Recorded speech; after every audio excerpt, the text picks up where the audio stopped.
Ponevezher Rav commented, Yeshua Zelig Diskin, the Rav of Pardes Chana. I was together with him at different rabbinical gatherings, and he would talk about Yarchikal and his plans, and I have to admit the truth, I thought he was dreaming during the day. When we look back at a great man with vision and plans, we say, oh, of course, probably was easy. Everybody heard what he was saying, jumped on the bandwagon, threw money at him, had followers. People thought the Ponevezher Rav had lost it. There were friends that thought he had lost it.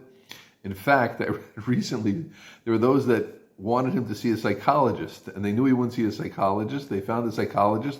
They told the Ponevezher Rav who wanted to be a donor to Ponevezher. That was the only way they would get the Ponevezher Rav. Tricked him. They tricked the Ponevezher Rav into seeing him, and this fellow had the conversation as a donor, Ki'ilu, and his comment at the end was, I've never met such a straight person, such a together person. People thought he lost it during the war. It's a parsha I don't know so much about, but he had lost many children during the war, and a wife, I believe, even. I think he remarried, and his friends thought there was something off about him.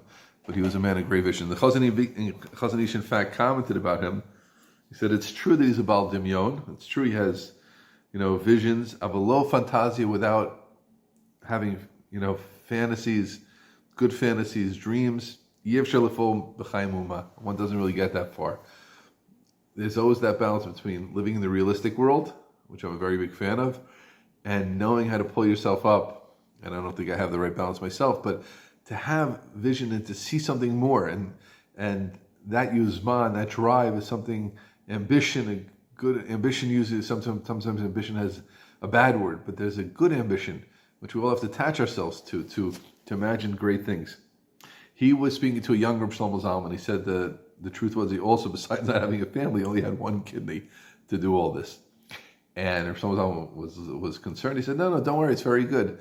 Because, by the way, as it says in Chazal, the klayot yoatzot, the klayot of a person, the kidneys of a person, what gives him eitzah, would explain things to him.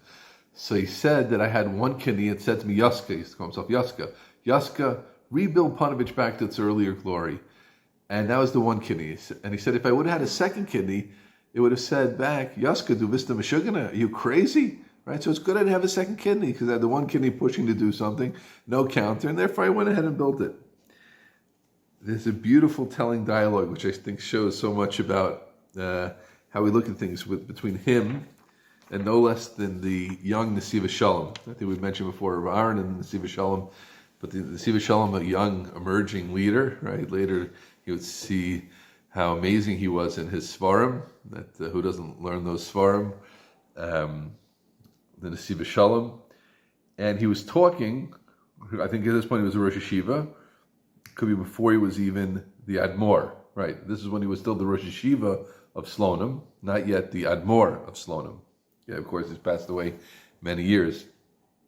And he said, now there's a terrible matzav in Yeshiva, and what should he do? Just financially, he doesn't know how he's going to stay open. And after hearing the situation, the Nitunim, so the Rav said to him, the Chavetz Chaim would tell you for sure it's usher to continue the yeshiva in such a situation. You can't go on. So Admor said, the Rosh Yeshiva then said, we're going to build a yeshiva and we're going to come upstairs. They'll give us onish. I mean, if I should close and I push through and keep open, so it's the wrong thing. Hashem's going to be upset at me. So Rabbeinu got very excited, and he said to him, but those malchus that you're going to get upstairs are going to be so sweet and delicious. Aber wie zis velen sein die schmittats.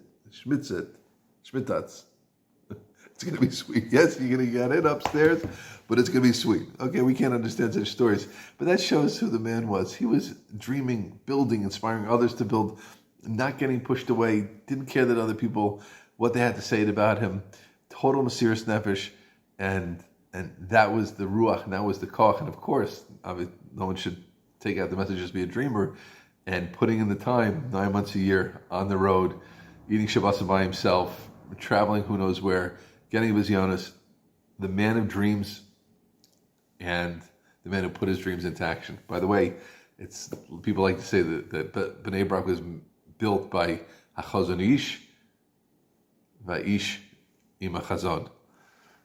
The great Chazon Ish was the gadol, the posek of Bnei Brak, the one who built so much of Torah Yisrael, who gave the vision, and there was the Ish Chazon, the man of vision, was of course Ponevezher Rav.